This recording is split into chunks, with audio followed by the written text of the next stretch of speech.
اهلا بيكم في يومياتي في مطبخي مع ام اسلام. النهارده الفيديو بتاعنا طبعا مختلف، طبعا غني عن التعريف زي ما انتم شايفين. الحب ولع في الذره، عاملين ذره بنار جهنم ان شاء الله. كان عندنا شويه ذره كده، مرات ابني كانت شحتاهم معرفش منين، فقلنا نقوم نشويهم. ففكرنا ان احنا لازم نشويهم بطريقه مختلفه شويه عن الفرن وعن الحاجات ديت. فولعنا كده شويه حطب قدام الباب، وابتدينا نقشر الذرة ونحطه فيه. بس الصراحة كان حكاية حكاية حكاية، ما اقولكمش الطعم كان مختلف خالص. اول مرة اعمل حاجة ديت، وكمان احنا في الشتاء اتدفينا، وكان حاجة مختلفة كده وحاجة جديدة. وبصراحة كنا مبسوطين احلى انبساطات، والولاد بقى والشارع كله كان ملموم علينا. احنا ما كناش في الذرة قد ما وزعناه. ما شاء الله كان عامل جو رومانسي كده وجو جميل. طبعا انا كتمت الصوت لان الصوت فعلا ما كانش ينفع خلاص ان هو يطلع. بس حبايب قلبي، يا ريت لايك للفيديو عشان الفيديو ما عادش بيترفع معايا خالص، وبنزل الفيديوهات زي قلتها. طبعا بنهوي كده عشان النار تعلى شوية، مع ان احنا في الجو كان ساقعة والنار كانت بتطفي على طول، بس كان شغال ما شاء الله. زي ما انتوا شايفين الحتة دي، انا بقول لمرات ابني انا هديها لك انتي، بما ان انتي اللي جايبة الذرة يعني، فتاخدي الحتة اللي مش حلوة دي.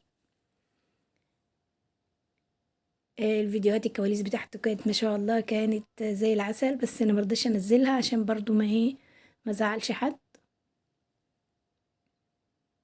وطبعا بعد ما شوينا الذرة كده وظبطناه واكلناه، قلنا احنا ايه، النار دي مش هتروح كده على الفاضي. حبينا بقى نعمل زي ما انتوا شايفين. بصراحة يعني فكرة يا جماعة تحفة تحفة تحفة، فكرة بمليون جنيه. كان طعمه زي العسل. زي ما قلت لكم ان انا اول مرة اعمل الفكرة ديت، وان شاء الله مش اخر مرة، لان هو كان طعمه مختلف. كان غير اي ذرة الواحد اشتراه او اكله في البيت او شواه باي طريقة. الطريقة دي مختلفة. احنا ما عملناهوش على الفحم ولا حاجة، احنا جبنا شوية حطب كده ولعناهم واستنينا لما صفوا، وابتدينا نحط عليهم الذرة. زي ما انتم شايفين المنظر حكاية، ما خدش كتير ثواني وكان استوى. وكمان الجو بتاعه ممتع للغاية.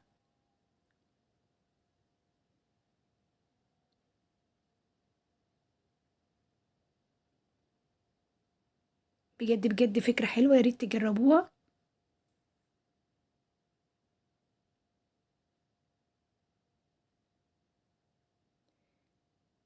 كده خلاص، خلصنا كده الكمية، وكمان ما خدتش معانا حاجة. نص ساعة بكتير وكان كل حاجة خالصة، حتى الذرة الآخر كانت تاكل.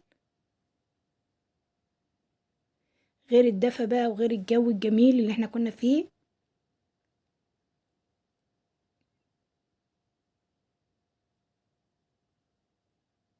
طبعا ده فيديو مختلف عن كل الفيديوهات، ولا اكل ولا طبخ ولا اي حاجة. حبينا كده نغير المود.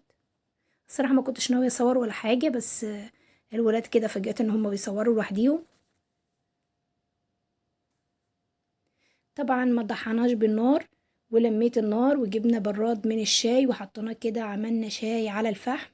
مش هقولك الشاي ده كان مختلف، عمرك في حياتك ما هتدوقي كوباية شاي زي دي.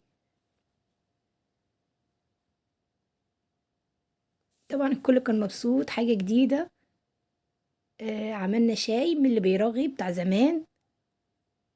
طبعا عشان تعملي كوباية شاي بترغي دلوقتي مستحيل تعرفي تعمليها. وحطينا نعناع بقى وقعدنا نشكل، وكملنا القعدة كده بسهرة حلوة وجميلة. اللي عايز شاي خفيف واللي عايز شاي تقيل، وكل واحد يتكلم كلمة.